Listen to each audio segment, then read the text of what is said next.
Sometimes children notice what adults overlook. They see fear before it's spoken, danger before it moves, and courage before it's called for. That afternoon in the city square, the air was thick with panic. A crowd had gathered, shouts echoing against stone buildings. And in the middle of it all, a little girl stood perfectly still, eyes locked on a K-9 unit at Jason Statham's side. Everyone thought she was just frozen in fear. But then she raised her hand, silent, steady, and deliberate. And what happened next left an entire crowd speechless. Before we continue, thank you for all the love and support on these stories. Every view, like, and comment helps us share more moments that remind the world that courage doesn't always roar. Sometimes it whispers, or in this case, signals. So if you haven't already, make sure you're subscribed and the bell's on, because the next story might just be the one that changes how you see bravery forever. The city square on a Saturday afternoon was supposed to be calm, families drifting between food stalls, children chasing bubbles, a street musician strumming a hopeful tune that echoed off the glass of tall buildings. It was the kind of place where nothing ever really happened. But that day, something did.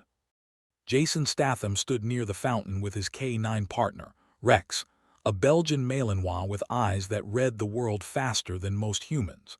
They were part of a demonstration for the local police outreach, meant to show how precision, discipline, and partnership could keep the public safe.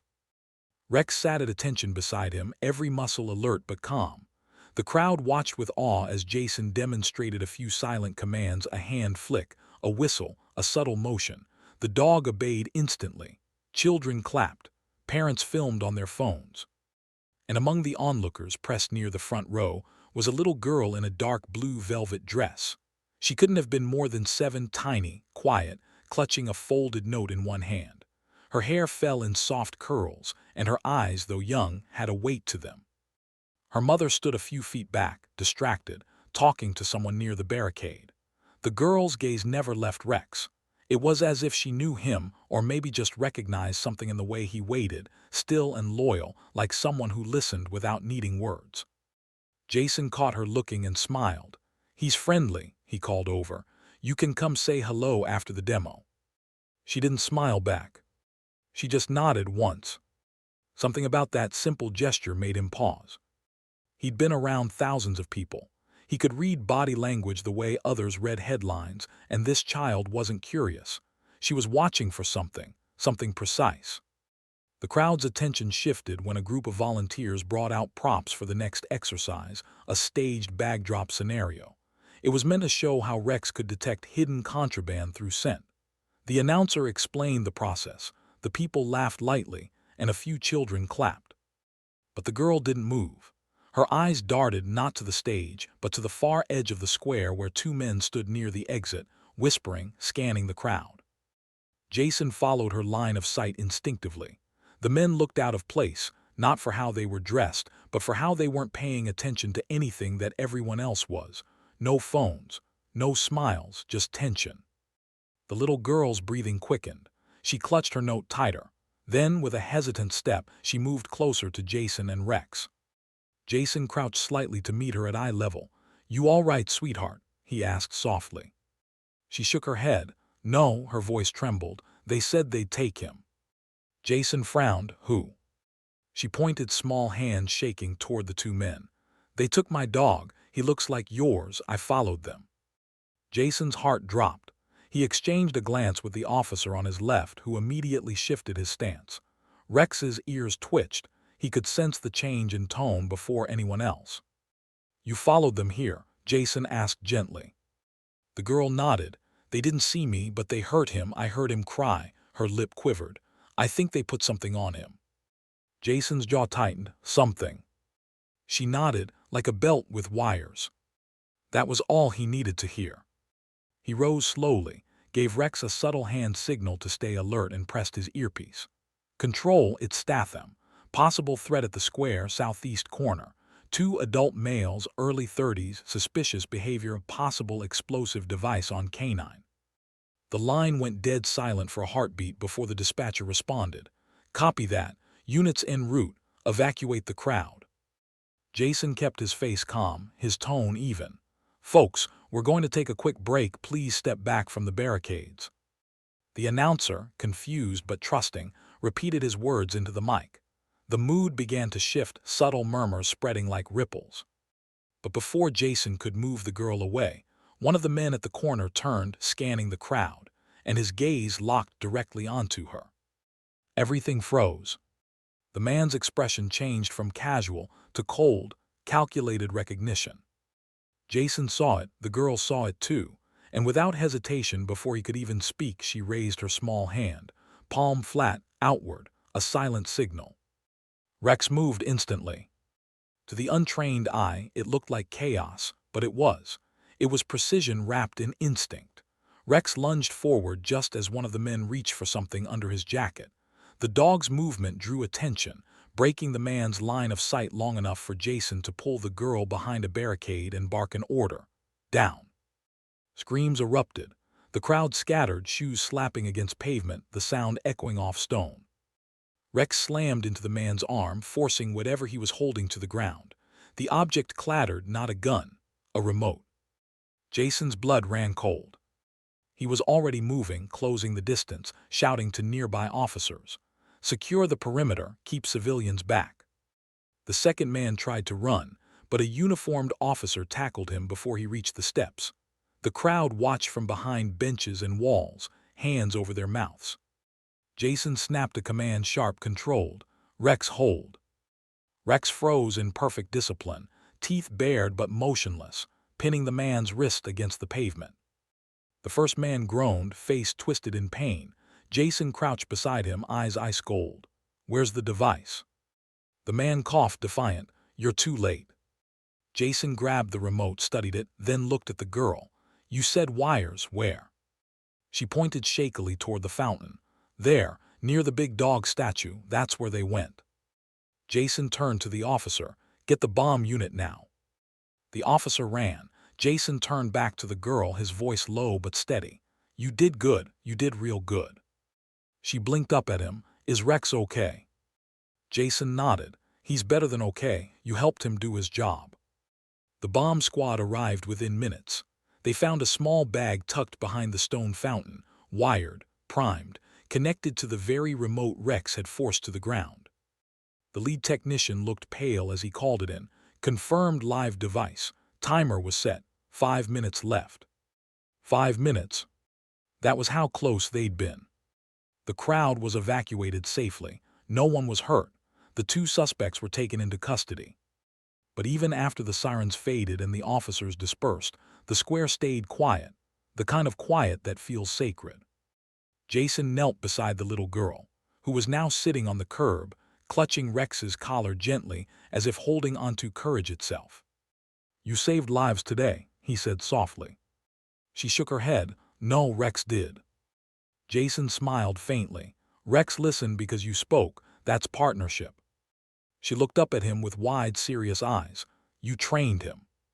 Jason nodded. "I did." The girl hesitated, then whispered, "Then can you train me too?" Jason blinked, taken aback. "Train you?" She nodded earnestly. "To be brave like him." For a long moment, Jason didn't speak. He just studied her, this small child who had stood still when everyone else ran. Finally, he said quietly, "You already are." Later, after statements and reports, Jason stood by the fountain again, watching as technicians packed up equipment and officers cleared tape. The girl and her mother were preparing to leave, the mother wiping tears, the girl still holding Rex's paw like a friend's hand. Jason walked over. "Take this," he said, pulling a small patch from his uniform, the K9 insignia.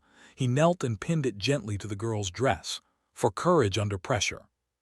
Her eyes lit up, not with pride but with something purer, understanding. "Will I see you again?" she asked. Jason smiled. "You never know, but Rex will remember you." The dog barked once, as if in agreement. The crowd that had once gasped now watched in quiet reverence. They knew they'd witnessed something rare, not just bravery, but a moment where innocence and instinct saved lives. That night, as the city lights shimmered over the skyline, news stations replayed the footage. A little girl raising her hand. A K9 springing into motion. A crowd frozen in disbelief. Commentators called it miraculous. The police called it training. Jason just called it humanity. He stood outside the precinct later, Rex by his side, the air crisp with night. He looked down at his partner and murmured, "She reminded us why we do this, didn't she?" Rex wagged his tail. Jason smiled faintly, "Good boy." He didn't need applause or headlines. He'd seen enough of both to know they fade fast.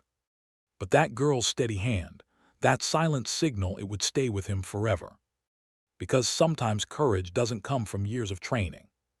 It comes from a child's instinct to protect something good. The next morning, sunlight poured through thin clouds, soft and gold, the kind of light that makes the world feel like it's exhaling after holding its breath too long.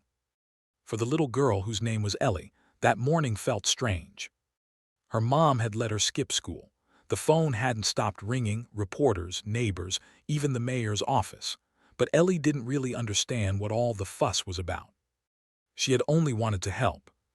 Her mother knelt beside her at the breakfast table, brushing crumbs off her lap. "Sweetheart, the police chief wants to meet you today, and Mr. Statham too." Ellie blinked, "The man with Rex." Her mom smiled, "That's him." Ellie didn't answer, she just kept staring at the photo in the newspaper. A still shot of her tiny frame, hand raised, Rex mid-sprint, Jason behind her. The caption read, "A child's silent signal saves dozens." Ellie tilted her head. "Mom, I didn't save anyone." Her mother's eyes softened. "Honey, you did, you noticed, you spoke up, that's what heroes do." Ellie frowned, unsure if heroes were supposed to still feel scared after everything was over. By noon, they were at the police precinct. It wasn't like in the movies, no flashing lights or applause, just quiet respect. Officers smiled as Ellie passed, nodding gently, and a few even saluted her. Jason was waiting in the courtyard with Rex sitting beside him, perfectly still. The dog's tail thumped once when Ellie appeared. Jason turned, that familiar calm in his eyes. "There's my partner." Ellie's shy grin flickered. "Hi, Rex."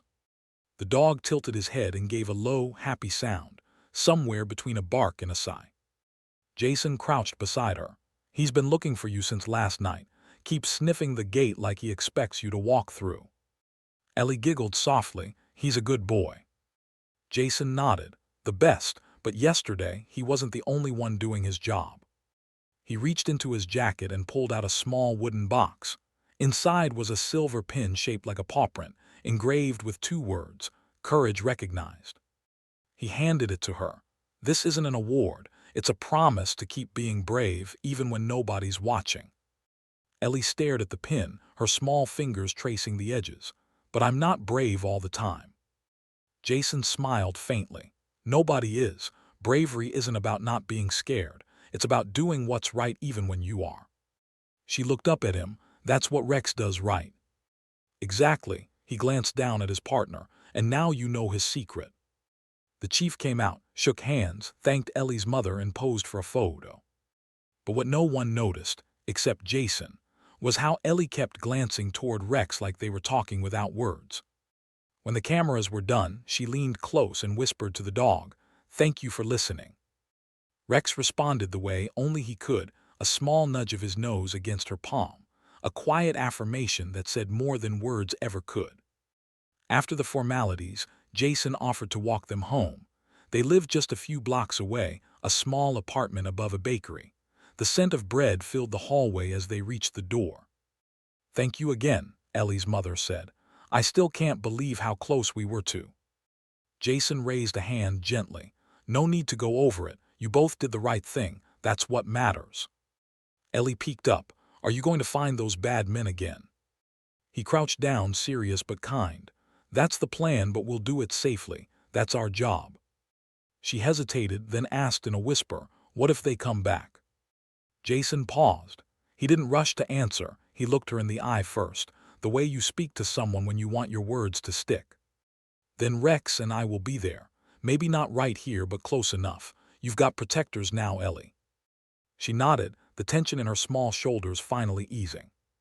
That night, Jason sat at his desk in his modest flat, Rex asleep beside him. The file on his computer screen glowed with the details of the case, the 2 suspects, their network, the intercepted messages that hinted at more planned disruptions. But Jason's mind wasn't on the data. It was on the girl. The way she'd stood, hands steady, eyes unflinching, no hesitation. Most adults froze under that kind of pressure. She hadn't. He leaned back in his chair, scratching behind Rex's ear. You knew, didn't you? Rex opened one eye, tail flicking. Jason chuckled. You always spot the good ones first. He turned off the lamp, but before he could stand, a small white envelope caught his eye, one that had been slipped under his door earlier. Inside was a handwritten note in uneven letters. Dear Mr. Jason, I'm going to learn how to listen like Rex. Mom says you're brave, but I think you're kind too. Thank you for helping me not be scared. Love, Ellie. Jason sat there for a long time, reading the words over and over.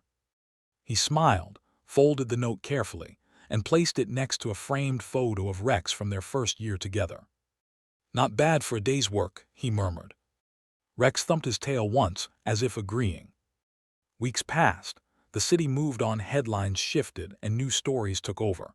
But some moments don't fade just because the noise does. Every morning when Jason trained Rex, he found himself remembering Ellie's small hand in the air, steady, silent, sure. He'd used hundreds of hand signals in his career, but that one meant more than any command ever could. A few months later, on a crisp autumn afternoon, Jason was called back to the same square, this time for a memorial dedication.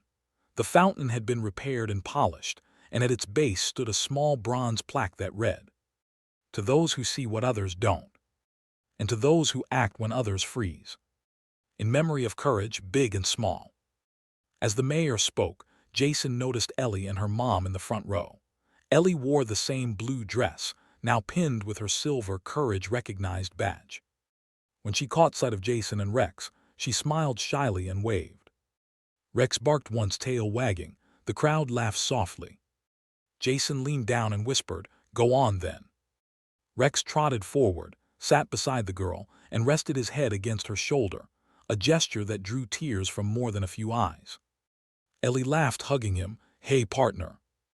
Jason approached slowly. "He doesn't do that with just anyone, you know." Ellie's mother smiled. "He remembers who saved him." Jason chuckled. "Maybe who saved all of us." After the ceremony, the crowd thinned out, and Jason found himself standing by the fountain again. The noise of the city faded into a hum. He turned to Ellie, who was still petting Rex. "You know something, Ellie?" She looked up. "What?" He smiled faintly. "Signals don't always need sound. Sometimes the loudest things we say are the ones we don't speak at all." Ellie thought for a moment, then nodded, "Like when Rex listens." "Exactly." She reached out, mimicking the same hand gesture she'd made that day, palm steady, calm. Rex froze instantly, tail stilling, eyes on her. Jason blinked, surprised. "Looks like you've got his respect." Ellie grinned proudly. "Maybe I'm learning." Jason chuckled. "Looks that way." Later, as the sun dipped low behind the buildings, Jason and Rex walked away through the square, the sound of Ellie's laughter trailing behind them. He didn't turn back, but he smiled to himself. In his line of work, he'd seen too much, too many moments where fear ruled over kindness, where silence meant danger. But that girl had reminded him of something vital. That courage doesn't always come with a roar. Sometimes it comes in the smallest, stillest moments. A child's hand, a dog's trust, a heartbeat of instinct that changes everything. Sometimes the bravest signal isn't shouted. It's silent, a gesture, a glance, a choice. That little girl didn't wait for someone else to act. She saw something wrong and did something right. And maybe that's the lesson here, that bravery isn't about strength or power. It's about heart. Because real courage doesn't always come from those trained to protect us. Sometimes it comes from the ones who remind us why we protect it all.